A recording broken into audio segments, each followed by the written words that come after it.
Things were going so well with Ambrozy, but it seemed that a total disaster had been avoided for now.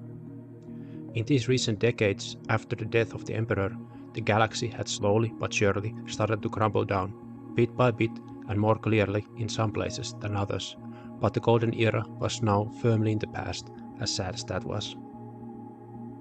Ambrozy's crash landing into this rainforest, he wasn't sure what it was officially called, was a direct result of that, both in a smaller and in the greater view. The passenger ship had been attacked by somebody, either by pirates, opportunistic Imperial fleet members posing as pirates, or by some nearby local faction that was trying to make its own way in the world. Ambrozy knew that he would have been kidnapped and his family would have heard the ransom sum very soon, so he had decided to take his chances. The ship hadn't reached its destination to the capital of the planet Lapus 844, so he had to bail and try to reach the city on his own. He knew that he was taking great risks on this journey, but he hadn't expected the difficulties to mount so high and so fast. Just a couple of years ago, a civilian ship being robbed and attacked was almost unheard of, even if it was traveling so far outside the core sphere like Ambrozy was now, but the instability had reached a stage where basic safety was no longer guaranteed. Then the part's computer had malfunctioned, and it hadn't steered the vehicle towards the emergency landing zone of any of the Lapus cities, so Ambrozy's only option was to wait and see how bad things would turn out for him. All in all, it could have been much worse. The eccentric forest hermit who had kicked him like a mule apparently was just as well-meaning as he portrayed himself to be, since a genuine robber would have just taken his things and left him to die. If the man would have wanted to deceive him in order to sell Ambrozy later onto the slavers, he wouldn't have acted this way either. He let Ambrozy walk and move freely after the initial hostilities had been cleared out of the way, gave him ample food and drink, and even provided him some ointment and bandages for the very minor burns Ambrozy had sustained when the control panel of the pod had exploded in the ill-fated landing. The peculiarity of the weirdo manifested itself in many ways. Ambrozy wasn't the most talented psionic out there, but he was competent enough, and the dose he had hit the hermit with hadn't even made the man flinch. After their deal had been made, and the hermit started to pile parts of the pod into his backpack, Ambrozy could only look in disbelief when the hermit stood up with his enormous luggage, and he walked like it weighed nothing, even though he had strapped onto himself a several hundred kilos worth of useless metal. If he had kicked Ambrozy with full strength, that would have been the end. Ambrozy had real trouble in keeping up with the hermit, as the man sped through the woods like it was an open road, and Ambrozy had to look twice before each step where he should place his feet in the treacherous terrain. He was out of breath after just a few hundred meters, and there was ways to go. Ambrozy stumbled, tripped, scratched himself on branches, cut his knees on rocks, felt his stomach turn upside down in the rigorous physical activity right after being kicked so hard, and he tore his ropes in several places. Still, the hermit seemed to take it slowly, and he tried to match his pace with Ambrozy's snail speed. Ambrozy couldn't even think how fast the man could go on his own. After a few hours of agony, they arrived at the hermit's hiding place. The man fiddled with something on the mount that looked identical to any other spot in this uneven terrain, and suddenly a door opened on it, and the hermit gestured Ambrozy to step in. They went a few meters downward in a tight corridor, and then a bigger space opened up that was practically filled with all manners of junk to the utmost capacity, leaving only a small area in the middle of it for an old mattress and some cooking equipment meant for outdoors use. The hermit rummaged through his belongings and pulled an even more shabbier mattress out of the pile, cleared some space with his feet by pushing the junk against the wall even tighter than it had already been, and placed the mattress on the freshly freed floor. He looked at Ambrozy, nodded towards the mattress, and went to ransack another part of his junk collection, procuring a few pots and pans as a result. Exhausted, Ambrozy collapsed on the mattress. It was quite a lot cooler here than outside, and after drinking more water, Ambrozy was quickly presented with some ration pouches that had been heated in boiling water. He fumbled with the slippery packages that were too hot to touch, and the hermit patiently opened them up for Ambrozy before heating up his own meal. The rice and a meat stew were heavenly, and Ambrozy didn't care about the industrial aftertaste, that was often present in shelf-stable products like these. Once the hermit had eaten too, he boiled up some instant coffee and took out a box of oatmeal cookies that he opened up and placed it between himself and Ambrozy. Munching on these delicacies, Ambrozy wondered how in the hell he would have been able to survive in the forest by himself. It dawned on him how close he had possibly been to death by starvation or dehydration. Dousing his coffee, the hermit cleared his throat. I don't think it's proper to break bread if we haven't even introduced ourselves. Yuri, he said, and reached out his arm to shake Ambrozy's hand.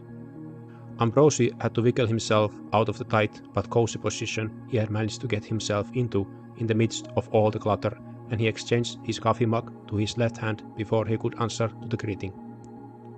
He winced from the pain in his ribs, reminded of his host's kick.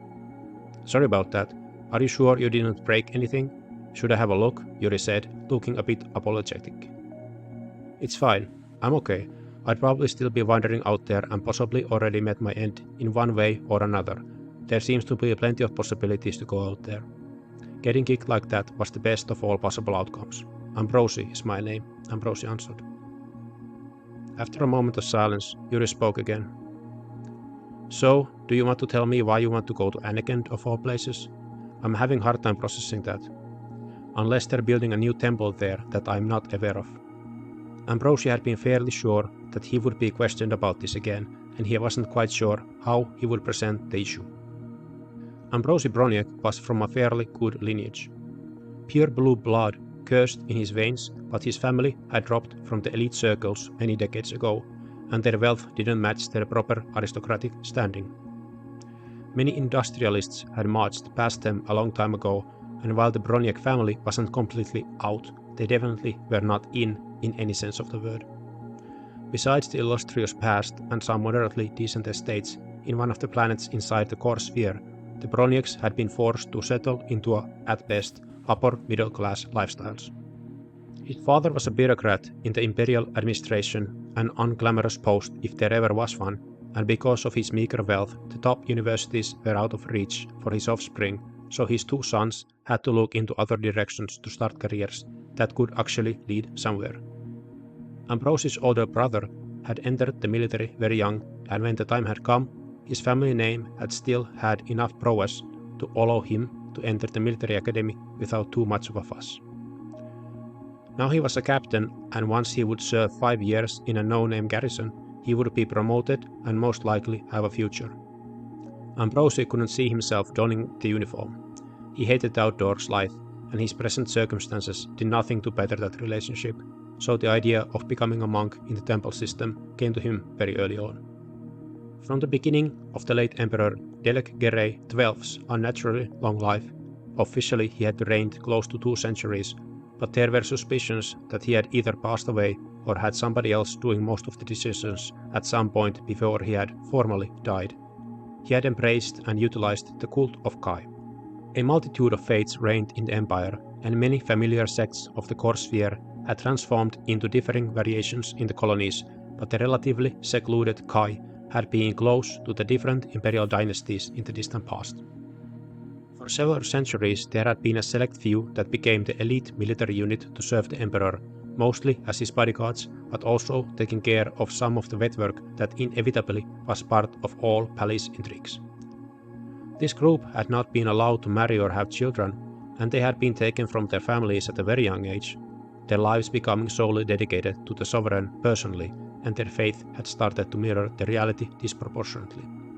Such fanaticism had suited many emperors, and over time the small elite warriors had become a bigger bureaucratic function where high-level administrators had to originate from this circle.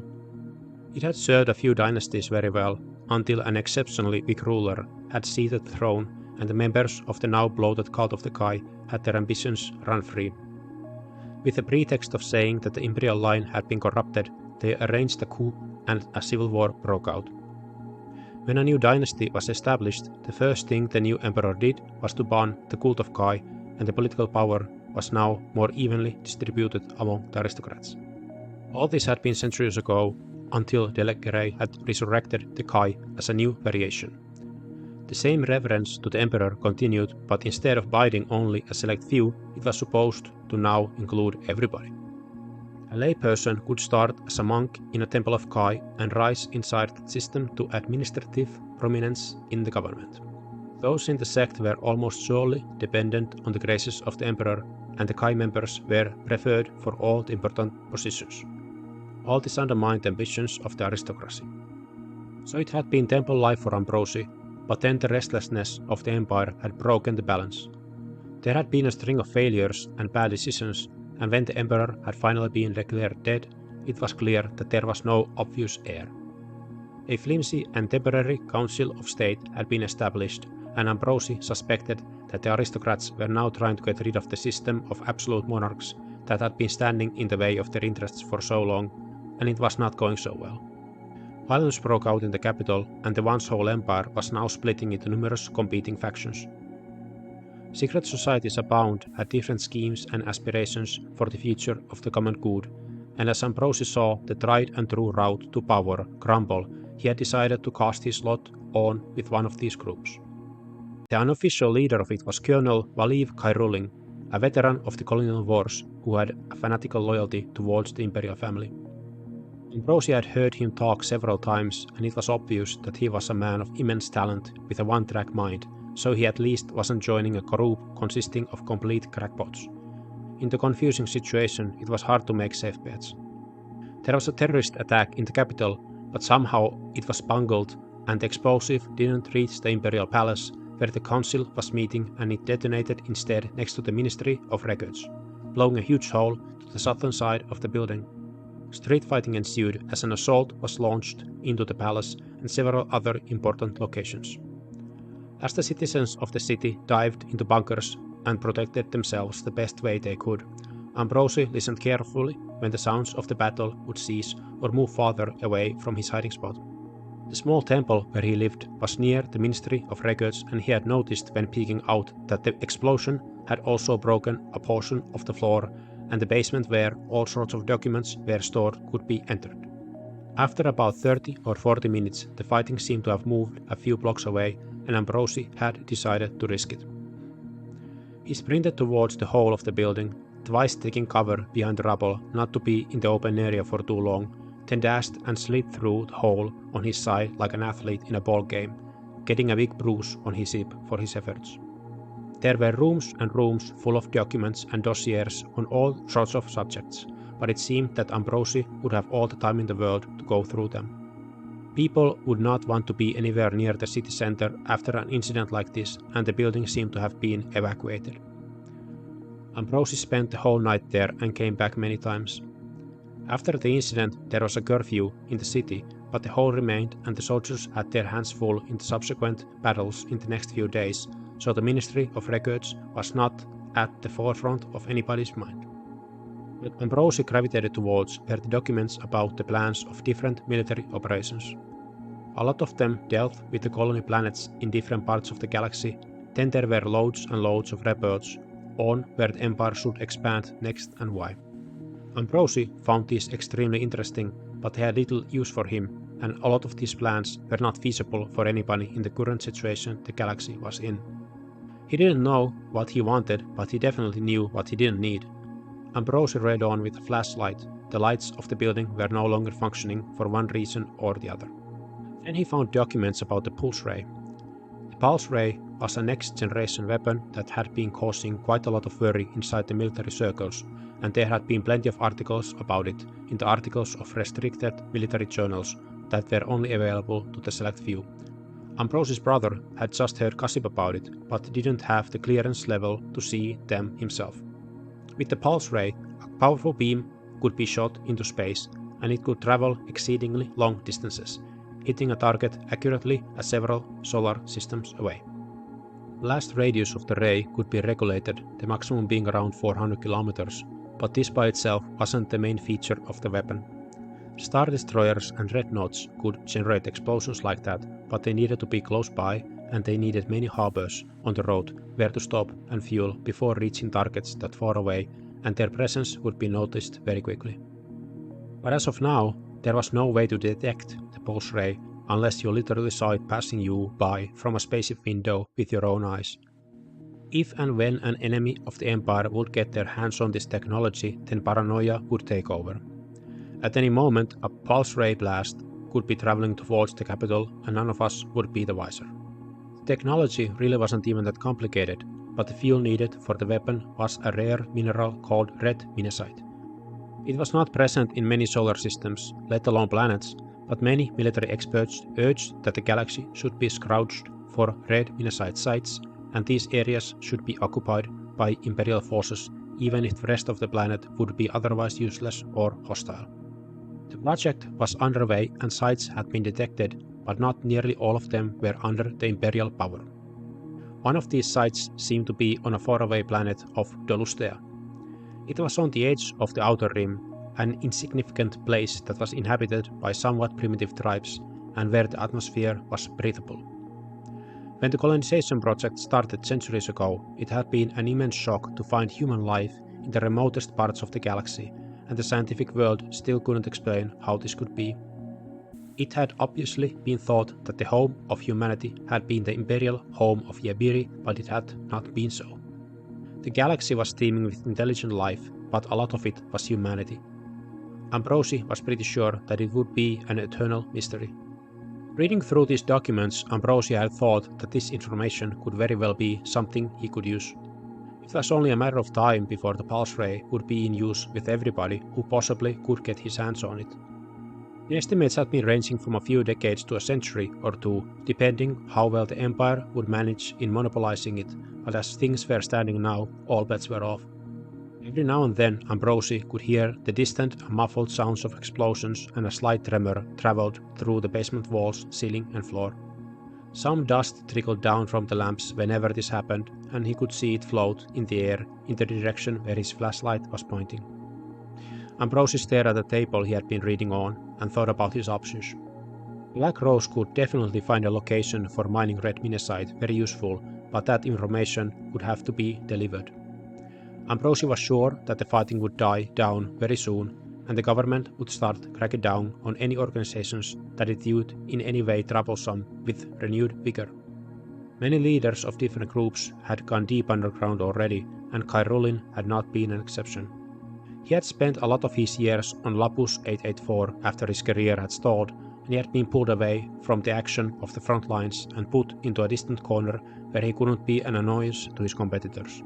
Ambrozy's contacts to the Black Rose had not straight up admitted it, but it was pretty clear that Kyrulin had gone back to that planet to lay low and bide his time.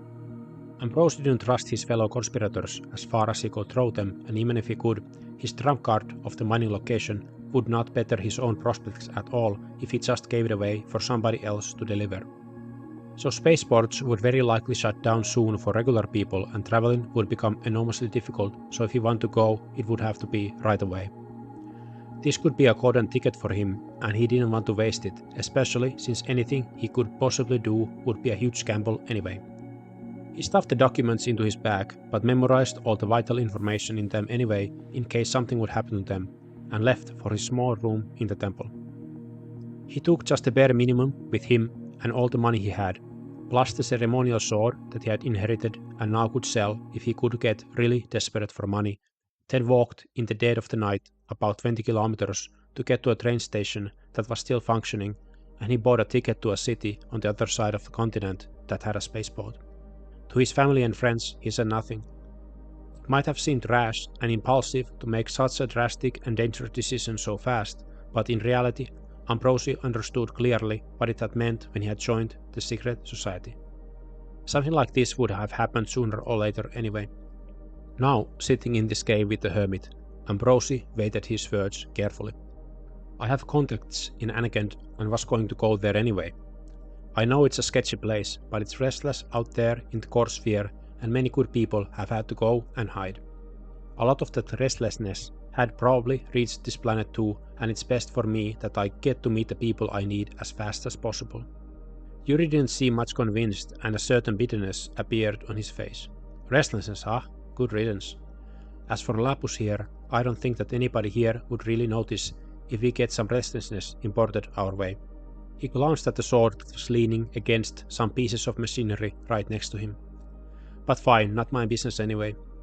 He rubbed the bridge of his nose with his thumb and index finger. Now we sleep, tomorrow we leave. If you need to use the bathroom, you'll have to venture out to the great outdoors again. Don't go far so you don't get lost, and close the door after you, but leave it just slightly ajar so you don't lock yourself out. He gave a water bottle to Ambrozy in case he was still thirsty after sweating the whole day, shut down the lights and went to sleep. Ambrozy was out cold the instant it became dark in the cave. The next morning Yuri packed all kinds of things with him into his backpack, and Ambrozy could only watch in amazement as the luggage just grew and grew in size, and Yuri handled them like they weighed nothing. He spent a while going through his piles of junk and procured a battery the size of a grown man's thigh and the lower part of a military exoskeleton. The pieces of armor were stripped away, and only the motor and the bare minimum of the supporting structure remained. This trip is going to take a while, and you're going to need some help if you want to make progress at a decent pace, Yuri said, and with his help, Ambrozy tried to figure out how the thing worked. They basically were sandal-type shoes that he was supposed to put his own feet in, and metal bars were fitted next to his shins and thighs, a joint mechanism being next to his knees. Around his waist was the motor in front of his stomach, and the battery place was on his right thigh. The whole thing was set in place with a few straps and a belt. There were also 2 metal bars remaining in the back that were meant to provide strength to his upper body, but in this bare-bones state it only meant that it would take the weight off his backpack and support his spine, not enhancing the strength of his arms in any way. Ambrozy was a bit skeptical since the contraption was in such a sorry state, but once Yuri fit the battery in and put the power on, Ambrozy felt like somebody had turned the gravity off. A slight jog was easily turned into a record-breaking sprint, and he could kneel and lunge just as easily as without the exoskeleton. He almost hurt himself immediately since he tried to jump a bit and found himself almost 3 meters in the air and then botched the landing. Ambrozy realized that he would need to be very careful before he got the hang of it. Yuri gave him elbow pads too, so he wouldn't cut himself open when he fell. And fall he did. It was like every stick, branch, rock and pebble was conspiring against him, and combined with the new experience on an exoskeleton, Ambrozy was forced to face a kinesthetic experience completely unfamiliar to him previously. The parts where his feet were in the exoskeleton were as if he was wearing comically large shoes that made him stumble in places where he would have been normally fine, and he became unsure where he could safely step.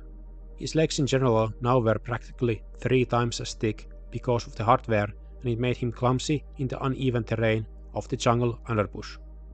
The extra strength was very hard to gauge, since he should have at first practiced for a while on an even urban terrain of concrete, but he had been immediately thrown into the advanced stage of hiking in a very challenging environment.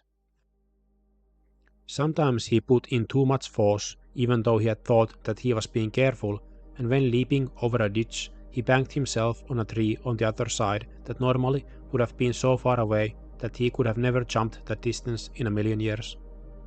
Other times he used way too little force and he didn't get where he was supposed to, so he needed to make corrective steps that all had the wrong amount of strength in them, and he somersaulted, cartwheeled and crashed all over like a drunken bum with superhuman strength. Yuri couldn't take the physical comedy at times, and he was laughing with tears in his eyes, holding his sides and having to sit down to calm himself, as Ambrozy gathered himself from another hole he had managed to get himself into. "I should have given you a helmet, I'm so sorry," he managed to say from his laughter, but Ambrozy stayed quiet.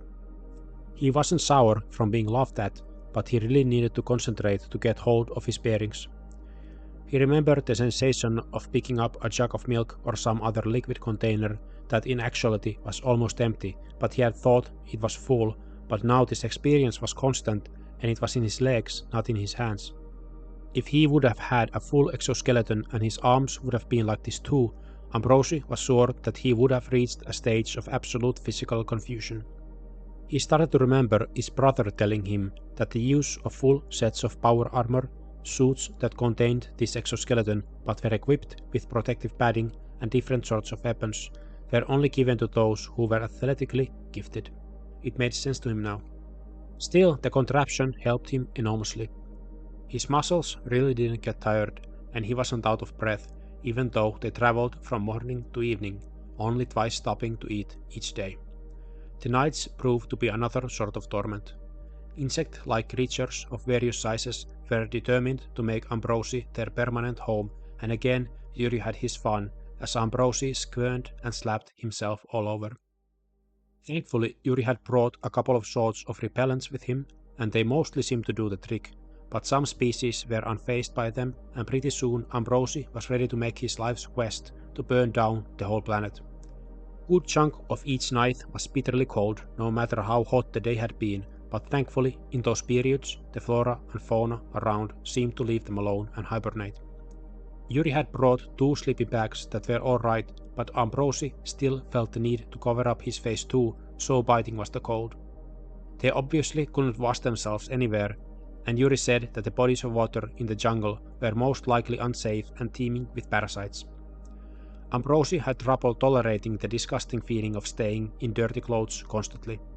Yuri had a portable water purifier with him that could make even the filthiest swill drinkable, but it took time as it processed the water and would only provide enough for drinking.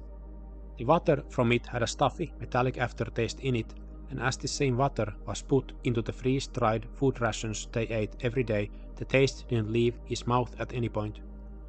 All in all, everything was quite miserable, and the traveling was not ending anytime soon. After 5 days, Ambrozy lost the conception of time, and after 2 weeks it seemed to him that his whole life was this jungle and everything else before it had been a dream or some distant mirage. Ambrozy was pretty sure now that he knew what was up with Yuri's abnormal physical strength, stamina and agility. He didn't seem to be bothered by the cold or heat much either, and the bugs were seemingly leaving him alone. When they had met, Yuri had withstood Ambrozy's psionic attack with ease, so most likely Yuri was a psionic savant. He utilized that peculiar ability so well that he was constantly enhancing everything he did with it, without probably even realizing it, so easily it seemed to come to him. He most likely wouldn't have been able to live the way he did, completely alone with little technology to help him in the middle of this jungle. So many others with the ability would have exhausted themselves with the sheer effort in doing anything that he did even in short bursts, and would have gotten splitting headaches and nosebleeds for their troubles, but Yuri was like a fish in water. He just swam. Others avoided drowning the best they could. They didn't talk that much with each other, but it wasn't out of rudeness or awkwardness. They mostly were just trying to reach the destination, and on meal breaks they were too hungry to just chit and chat. Every now and then the curiosity about the other got the best of them.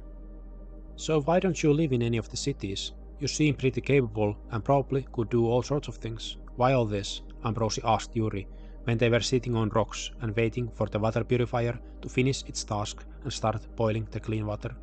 There was an option in the machine to get the finished product as piping hot or at room temperature, which still meant that it was quite warm in these circumstances.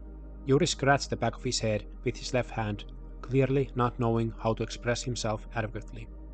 "Well, I guess, but what for? I'd probably end up being drafted either into military or I'd have to start working for any of the gangs or other criminals to get my daily bread. The slavers always need people to herd their wares, but that stuff makes me sick. I can't get an education, and all the trades are jealously monitored by their own guilds, and I'd have to apprentice for a decade or even more. Farmers are equally tormented by the gangs, slavers, and imperial soldiers. I can't open up any sort of business in any of the cities, since only the city folk can do that. The empire keeps tabs on everybody. Not much of choice is available." These reasons were by themselves logical, but Ambrozy could clearly see from the hermit's face that those weren't the true reasons, despite their seeming rationality. "But why be alone? Not many could tolerate that," Ambrozy said. Yuri mumbled something incoherent, but clearly didn't want to talk about the subject. He was fiddling with the ceremonial sword. "They teach you to use these things?" he said as he pulled the blade out from the sheath. "Actually they do. Those in the cult of Kai in its original form were basically warrior monks, and they try to keep the tradition alive. They justify it as a way to strengthen you mentally, but a lot of people drop it as soon as they can and just focus on working in the administration and in the bureaucracy, or just go for the scholarly route. They do it a lot in the military though. It's not like they wage war with swords either, but the activity in a way possesses the identity of the empire. It's a place and a state of mind we come from, in an abstract way at least. Combat sports in general are a big thing anyway. Yuri had started to do the movements from one of the traditional sword dances that were performed by the Imperial military in parades, on holidays, and in the many ceremonies. Yuri was doing it pretty well too, and Ambrozy didn't quite believe in him not wanting to join the Imperial forces. Several more days went by. There were hills here and there, but you really couldn't see what lay in the horizon because of the thickness of the jungle, even if you climbed on them. But finally, there was a sort of a clearing where you could see over the trees. Yuri and Ambrozy climbed to the top of it. Ambrozy was finally getting at least somewhat proficient with the exoskeleton, even though he still was a far cry from a professional power armor soldier, but he was able to climb the steep slope pretty well. Yuri said that the battery for it would last virtually forever, because there was so little weight it needed to support, and the climate was not too hot or too cold to drain it. At the top, Yuri pointed to the direction they had been going, and indeed there stood the towering city of Anagend. The jungle had been cleared away from around it for several kilometers, and a bunch of shacks surrounded the high walls that protected the industrial giant. On the left of it, a gigantic machinery for the mining operations were clearly visible, and even from here Ambrozy was a bit dismayed to see how far they still were. And there was something peculiar. In the jungle between their location and the city, some smoke was rising. Then a bunch of trees started to fall, and the sound of shooting echoed in the air. Yuri and Ambrozy glanced at each other, and then they both instinctively hit the deck when an explosion shook the ground and filled the world with tremendous noise. More shot sounds followed, and some of them had the distinct quality of missiles exploding. Others were clearly from energy weapons. A thick beam of light from such a gun rose to the air from the area where the fighting was happening, as if a completely straight thunderbolt would have come from the ground instead of the skies. "What the hell is this?" Yuri said when he saw that. "Let's get down from here so we won't get hit by any strays. Come on, hurry." They crawled on their bellies away from the open clearing before standing up and jogging down the hill, which wasn't as steep on this side. Ambrozy had a bit of trouble trying to crawl for the first time with the exoskeleton on, but he managed. When they were once again in the depths of the jungle, Yuri turned to Ambrozy and started to fiddle a bit with the control panel of the exoskeleton. Suddenly, a bunch of weight it had supported was released, and Ambrozy had to carry much more weight of his huge backpack with his own muscles. "I want to see what is going on, but we have to make sure that you don't stumble about. You can't afford to get clumsy if things get hot," he explained. "It's not completely off, but moving is going to be physically much more taxing. But hey, it's good exercise," Yuri continued, and he slapped Ambrozy's shoulder encouragingly. Ambrozy didn't understand why they had to go into such a mess head on, but it was possible that they couldn't enter the city just like that if there was some sort of a battle going on. They needed to know what was happening. Ambrozy thought that if it turned out that Yuri had a death wish and was too reckless, he could stay behind and assess the situation on his own. They were technically at their destination, so he really didn't need Yuri's help anymore. There was no point in taking stupid risks. They jogged to the direction where the battle had been happening and the sounds of fighting had died down. The jungle seemingly was like before. After a while, a smell of burning could be detected in the air. Yuri started to walk cautiously instead of jogging, and Ambrozy was grateful for that since he was already breathing more heavily.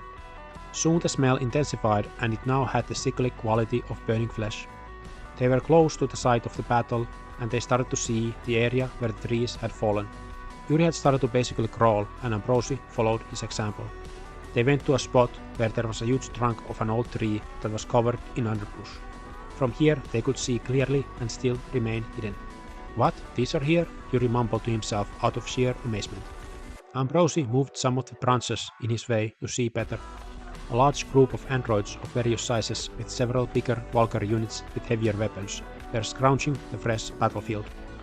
Some were doing maintenance to their weapons, others sat around with eerily human mannerisms.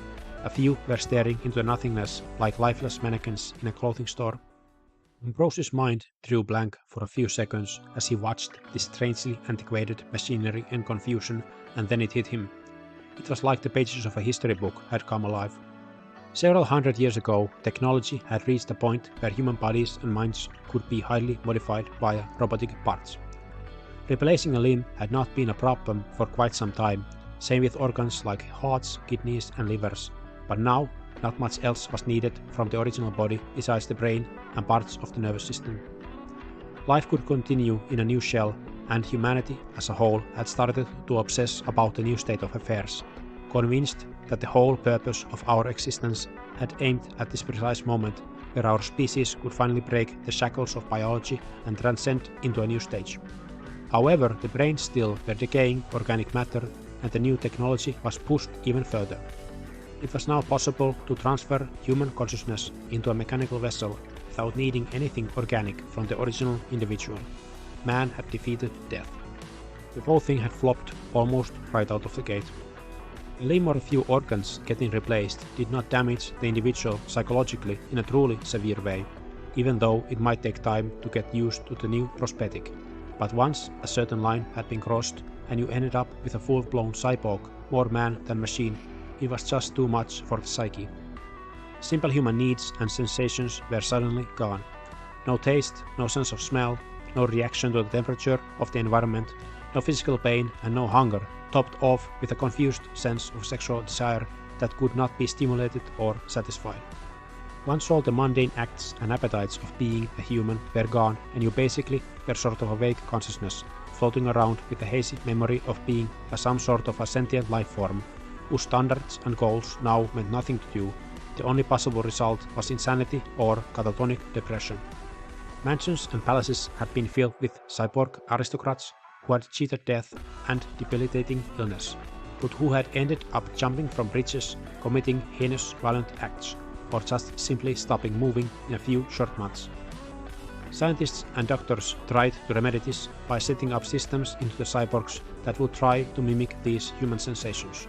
For example, having some sort of a sensation of touch in the fingers. But it only seemed to make things worse, as these signals were all wrong, and it only sped up the decaying of the mind.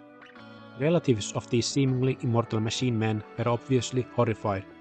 Their more or less beloved family members had been replaced by perverse impostors that were like an echo of a person they had once known. Ambrozy thought that even if the technology had worked better, people would just have not accepted it, despite all the previous rhetoric. These new beings walking around them just weren't human.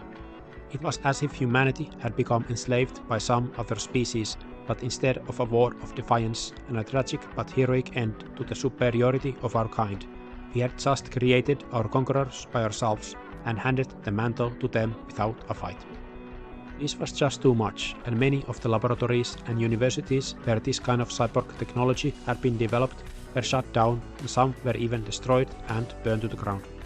The regular people did the physical acts, but the powerful did nothing to stop them. The dream was dead, and humanity was to remain painfully human. Still, in a stubborn and an irrational fashion that seems to apply to all inventions that fail to produce the promised revolution, another use was devised. Despite the use of artificial intelligence, men were needed in the operations of war, and soldiers inhabited the battlefields just like in any other period of history. If this technology did not elevate the elite, maybe it would elevate the warfighter. After the debacle of the aristocrats going mad, nobody wanted to volunteer. The government went to those who were in the most desperate of situations. Miners or farmers who risked their lives and health every day in the remotest of colonies for a pittance were easily motivated and offered some equaled a few years' pay. The money was given to their families, and they themselves would have a chance to escape the endless wretchedness of existence. Most of them probably had no idea of what had happened in the mansions of their faraway masters, but even if they did, the deal was just too good for those who had never had even the slightest chance at all. They were shipped off, their consciousness were transferred to android bodies, then they went to boot camps, and after that found themselves fighting in backwater worlds. Apparently, Lapus 884 had been one of those destinations. Ambrozy was extremely impressed with how the androids had been able to keep themselves and their equipment functional after all this time. The soldiers had gradually gone insane too, and the project had been permanently stopped soon after. There was just no use for the technology. Still, maybe picking individuals from such demanding circumstances had resulted in a more resilient product. Ambrozy had not even heard rumors of any of these still walking about, yet here they were. With transferring consciousness, there was even more controversy. In the process, the original individual died, and then the machine body was woken up, now containing the person, but it was very much possible that the individual was just killed, and whatever now inhabited the android was just the best representation that an AI could cook up with whatever information it had got from the person's brain and nervous system. According to many critics, saying that an actual person had just switched an organic vessel to a machine one was just jumping to conclusions and wishful thinking. What you had ended up with was a novel way to construct AI that somehow mirrored a person, nothing more. Ambrozy knew that some supporters of the technology had accepted these criticisms partially, but then ended up with a conclusion that this was a new way to create offspring, make new individuals that had parts of the original person's character. This was fringe thinking, and at any rate you still ended up with mad androids. Now this group was starting to move again. They went for a sort of a formation, each android taking its assigned place, and then they started to walk towards Anagent. Yuri tapped Ambrozy's shoulders to get his attention and then pointed his thumb back the way they had came from. Ambrozy nodded and they slowly crawled away, the androids moving to the opposite direction. After going on all fours a while, Yuri stood up and Ambrozy followed his example. They drank a bit from their canteens. So what, they attack people often? Do they usually go to cities and other population centers? Why are they trying to get to Anagent? Ambrozy asked after he had quenched his thirst. Yuri was pouring some water on his face and he rubbed his eyes with his thumb and his index finger. I don't know what this is about. Those things roam around the forest in set patterns and the area they cover is gigantic. You can go a year without seeing them even if you are on their patrol road. And yes, they usually attack if they are in their way, but not always. One time a big cargo ship had crashed into the forest and I had been stripping it down for several days, but then an android group was there, seeing if there was anything that they could use. I was well hidden, but then one of them stopped what it was doing, walked towards my direction and actually called to me. It said that they didn't mind my presence and even said that if I had anything that they could possibly use, they could trade for it. I don't think that it knew precisely where I was at, since it just yelled all this to my general direction, but I absolutely did not want to take my chances with them. I didn't even know that they could talk. Its voice was all scratchy and barely intelligible, like those announcements at train stations. I was genuinely creeped out by them after that. Usually they just walk around, Yuri answered. He looked into the forest without his eyes really focusing on anything, pondering the options. I have no idea how things are going to go in Anagent, but if we keep our distance when we arrive at the edge of the city, it'll probably be alright. We can't go straight from here, since it's not a good idea to end up in the middle of the action, so we'll loop around a bit. Yuri fiddled again with the controls of Ambrozy's exoskeleton, and once again Ambrozy felt like the gravity of the planet had suddenly lessened. He realized that he never would have been able to make a trip like this without such a contraption. The short trek they had made when sneaking to check out the androids had already been a demanding workout. Ambrozy wondered how far the nearest city or village was from where he had landed on this forsaken planet. Up to this point he had had tremendous luck, despite all the challenges and difficulties. He could only hope that it would last. Ambrozy fixed the position of his backpack a bit and followed Yuri. In 2 days the sounds of another battle could be heard from the distance, and this time it just didn't stop. Shooting, explosions and the loud, distorted electrical sounds of the energy weapons pierced the air for a whole day, and it just got worse the closer Yuri and Ambrozy got. On the evening of the third day, the jungle had finally reached its end, and the travelers found themselves looking at the abandoned shacks surrounding the great wall of the city of Anagent. They climbed on top one of the sturdier-looking bungalows to see what was going on to the far left of them, a few kilometers away. They could see raging fires, muzzle flashes, and the glowing blue shields produced by portable shield generators. It looked like the soldiers of the city had decided to make their stand outside the city walls, and it had not been going well. Yuri pointed towards the towering machinery in the horizon that was in the middle of the shantytown that stretched around the city. You see those? Anagent was built next to the mines, and those are the pumps and drills of the operation. The soldiers here apparently were ordered to stop the androids before they reached the mining site. I don't think they have much to oppose such heavy firepower. At most, you'll have to occasionally defend against the raids from the nomads, but they don't pack heat like that, not even close. If the androids don't stop by themselves, I think the city is done for. They really went crazy this time. He had to yell some of what he said so Ambrozy could hear him when several missiles hit the wall of the city and left huge black spots on the side of it, but it still held. Ambrozy was grinding his teeth from frustration. It was very likely that Kairulin or some other contact for the Black Rose was in the city, and now they may have died or escaped. It seemed that he had struggled for nothing and was back to square one. But he didn't want to throw his lot away just yet. On their side of the shanty town, Ambrozy could see soldiers running about on top of the city hall. Everything on this rotten rock was dangerous anyway, so Ambrozy decided just to go and take his chances yet again. I'll go and ask what those people know. Come with me if you want. I'll come back if it doesn't pan out, Ambrozy said as he climbed down from the roof of the bungalow and left the astonished Yuri to stand there by himself, sprinting towards the city wall and now keeping his balance perfectly despite the speed. He could hear Yuri shouting, "Hey, wait up!" and soon he was sprinting beside Ambrozy at the same inhuman pace. Ambrozy could only shake his head as he ran at how extraordinary the hermit was. That truly was something. "The officer, sir!" Ambrozy yelled and waved both of his hands as he sprinted to one of the soldiers wearing an officer's grey uniform, who was clearly ordering the other soldiers around and gesturing towards different directions as the men ran to fulfill their duties. He did a double take as he glanced down the wall, most likely noticing the fast movements than hearing Ambrozy's yelling.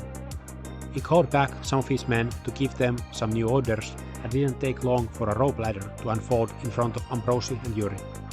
Ambrozy went first, and as he reached the top, two soldiers helped him up. "Holy hell, we still had people down there. You boys sure are late," the officer said to them, but then got confused as he saw the details of their peculiar getup. Yuri was wearing parts of the Imperial armor, and Ambrozy had the partial exoskeleton on, so from far away the officer had apparently thought them to be regular soldiers, but now he didn't know what he was dealing with.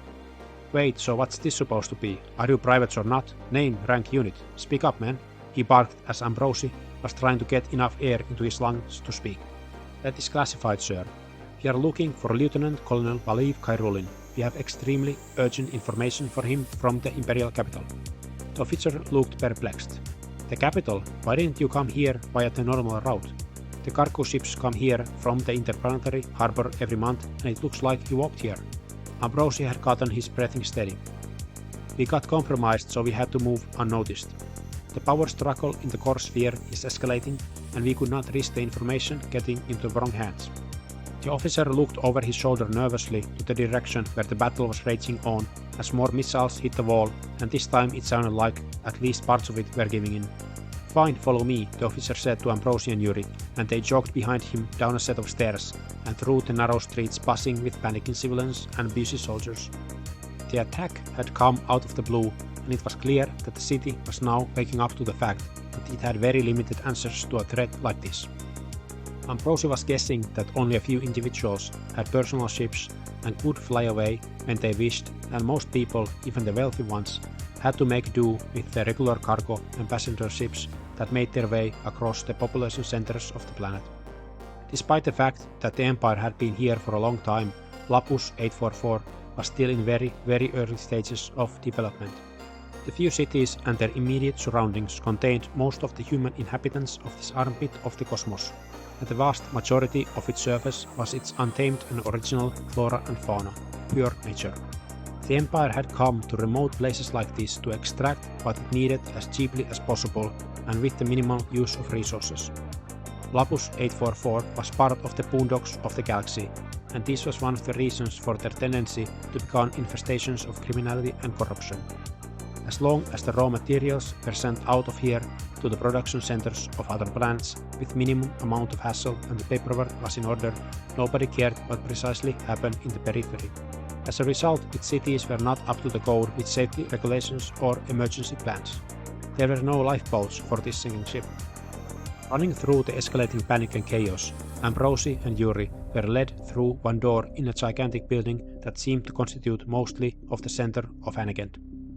Everything was so closely connected here that it was like there had originally been only one gigantic clump of industrial steel that had just been expanded when a need had risen, and every section of it was just a few separate rooms inside the same entity.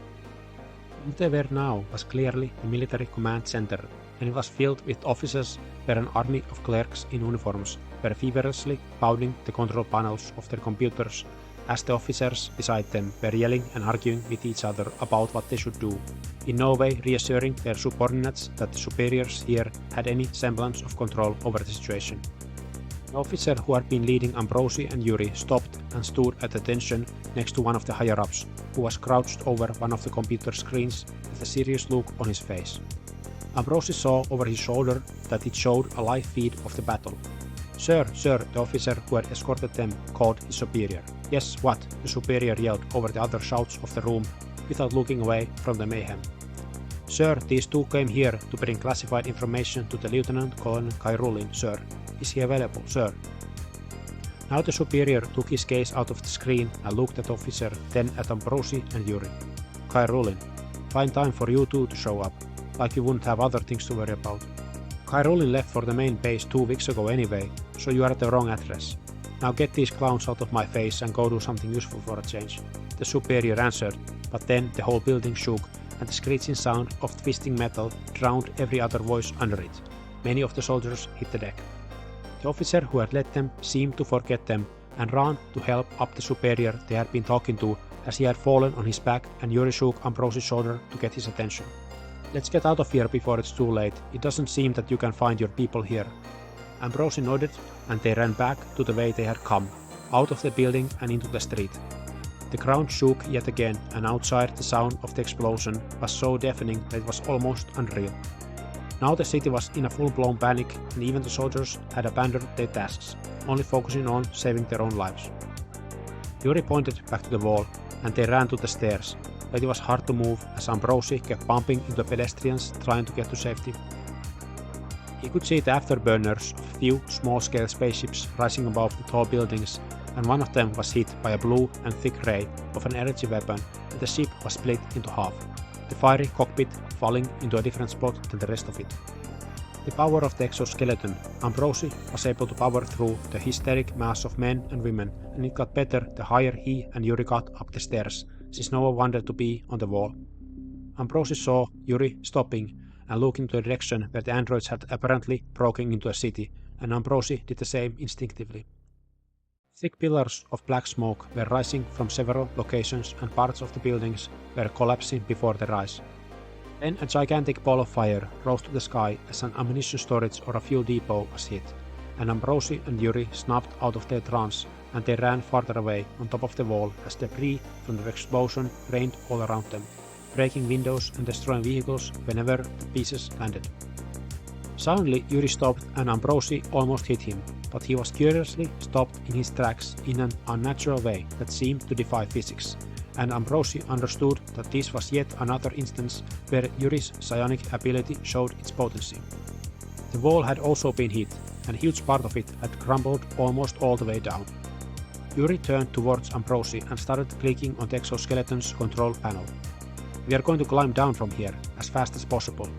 There is a feature in the exoskeleton that helps with falling from high places. It corrects your posture and absorbs a lot of the shock, but I don't know how well it works in this stripped-out crap. So don't test it, okay? Then there's this hook too, you can have it." Yuri had taken a metallic box the size of a small suitcase out of his backpack that he attached to Ambrozy's waist. It opened up, and there was a hook and a winch with a whole bunch of metallic rope. He attached the hook to the steel framework that protruded out of the destroyed wall and pulled at it a few times to check that it held. More explosions could be heard behind them. "Alright, here we go." Yuri went first, and he was like a professional athlete. It was clearing an obstacle course that he had been practicing on for years.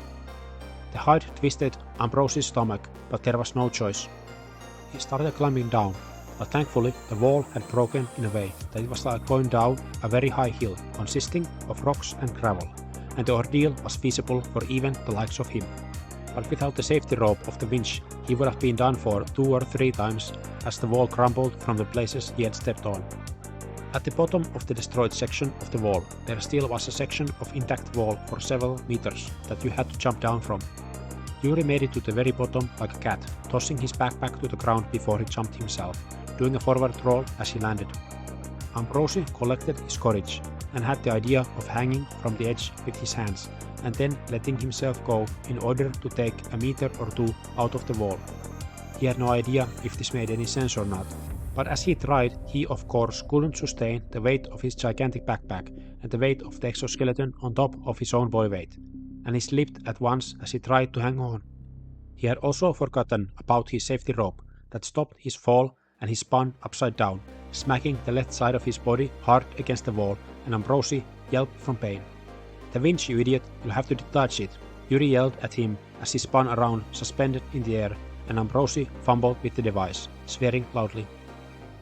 Then he succeeded and the box came off from his waist, and Ambrozy felt how his stomach was where his throat was as he fell. He would have probably landed on his stomach if the exoskeleton had not kicked in and corrected him to a standing position mid-air, and Ambrozy hit the ground feet first, ending up automatically in a squatting position as the exoskeleton absorbed the impact. He didn't quite comprehend what had happened, and Yuri had to pull on his hands to get Ambrozy to get up and move. They ran across the vast ghetto to get away from the now doomed and burning city. Only when they finally were in the jungle again, they stopped to catch their breath, and Ambrozy collapsed on all fours, and he started to heave and gag from the sheer physical exhaustion, but nothing came out except spit. The smell of burning had filled the air. They walked away from the devastation deeper into the jungle, and suddenly found themselves in an abandoned military checkpoint. The door had been left open in this small building, and Yuri and Ambrozy went inside and sat on the office chairs that were next to the communication equipment. They drank water and felt extreme exhaustion setting in. The dangerous ordeal had left them drained, and the sounds of the battle seemed to have stopped. The silence felt deafening and their ears rang. "I think we can stop here for a while. I don't think that the androids would end up here. They'll have plenty to do in the city and the mines. Or hell if I know what they think or do. I would have never in a million years thought that they could be that dangerous." Yuri went to look around the checkpoint. Ambrozy could just sit and think nothing, his mind drawn completely blank. Yuri came back with military rations that had a whole bunch of sugary snacks and self-staple bread, besides the now familiar freeze-dried meals they had been eating all these weeks. Piles and piles of trash sprung around them as they opened up a package after package, and they devoured the empty calories their bodies craved for. After they had had their fill, and Yuri had boiled some water with the electric kettle of the checkpoint and made them some instant coffee, Ambrozy started to feel like a human again. It was really nice to be indoors again after so long. "I guess the main base is in the capital of Lapus. Usually that term refers to that," Ambrozy said. "I know that you didn't get paid and I'm asking wonders from you, but can you take me to the capital? I'd have been dead a dozen times already without you. I'll never make it by myself out here. I'll pay you double what I promised once I can access my money." Yuri drank from his cup, using a one that he had found in the officer's break room. Its original owner was probably now dead. "Actually, I think I have to go that way anyway, now that things have turned out like this." He pointed behind his back with his thumb, indicating the whole general direction. The androids can move in huge convoys with hundreds of individuals, and the group that attacked Anakin wasn't even that big. Maybe more are coming into this direction because of whatever has attracted them here, and I'm not taking a risk of going back into the jungle to meet more of them, not if they really are this bad. He then pointed to his right with the same hand. "If we go that way a couple of kilometers, the jungle actually ends. I don't know how much you knew about Lapus before you came here, but as gigantic as the jungle is, right next to it on this end is a huge, completely treeless steppe that is called the Great Plains. Through there we can travel to the capital. I can go from there to my place and avoid the areas with the androids, since they never leave the jungle. Or haven't left it before, at least. Who knows what other new things they want to try out," Yuri continued. "Maybe it was only that group that became aggressive like that, and nothing else is crawling towards Anakin, but I'm too paranoid now to take any chances. I'll have to see how things are in other cities and what they are going to do about the androids. Things are going to be different, and that is going to affect my livelihood. We'll see," Yuri sighed. "What a mess." They slept the night on the military bunks in their sleeping bags, and being in an actual bed was heavenly for Ambrozy, although he was so tired now that he could have slept standing on his own feet anyway. He had been a bit worried that the androids would stumble this way when they slept, but Yuri assured him that he would spot them in time, even though he went to sleep too. Ambrozy didn't doubt him, and they slept like they were dead for 10 hours. When they got up, they took advantage of the checkpoint in every way they could.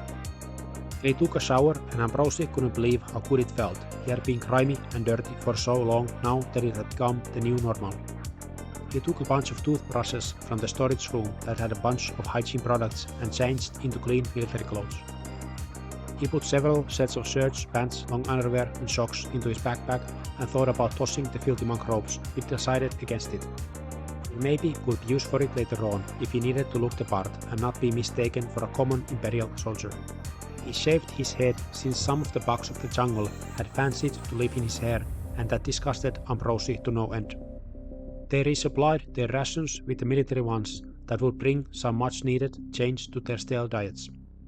Yuri slapped a fresh battery into the exoskeleton and took 2 extra ones, just in case. He also took a rifle and an energy pistol, then looked at Ambrozy thoughtfully. Can you shoot? You haven't really been showing much aptitude with any kind of equipment so far. Ambrozy shrugged his shoulders and wasn't even offended. Yuri didn't seem to have a bad bone in his body and very possibly wasn't even able to insult anybody. I was supposed to work in the administration, not to conduct intelligence operations in the field. Yuri took Ambrozy outside and he showed the basics in using the energy pistol. There was a safety switch and you didn't need to worry about running out of ammunition anytime soon. There was a green light that was covered by a metallic flap in the case that you needed the light to be hidden, and when it turned red the battery was running low. It charged at least partially back up in time when it was not used. It was a very good weapon for a beginner since there was a minimum amount of things to worry about.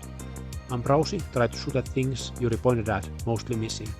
The gun made a scratching electric sound with every shot, but it wasn't loud at all.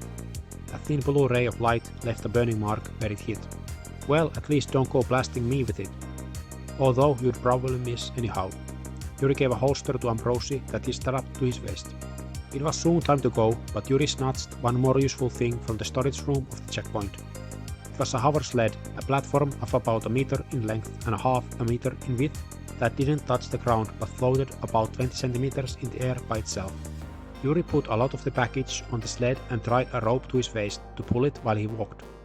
Like in the jungle, it would snack on every little thing since the forest bed is what it is, but this will be perfect for the plains. I barely noticed it, he said, as he walked around testing the sled, which seemed to follow him with the bare minimum of effort. But funnily enough, it didn't seem to have much momentum. You really had to constantly push or pull the thing. If you just short it, the sled would stop by itself after 1 meter or 2, no matter how much force you had put into the thrust. Yuri had taken a lot of extra rations with him, just because they were available. There was also a new water purifier, a military one straight from the box. Ambrozy hoped that the water it processed wouldn't taste as foul. If they went. He hadn't heard anything from the direction of the city, only an occasional explosion when the raging fires reached another fuel depot or a generator, but there wasn't a soul or an android around. Their backs facing the black pillars of smoke, the journey continued, and Ambrozy could only do his best to renew his patience. He was in for a long game.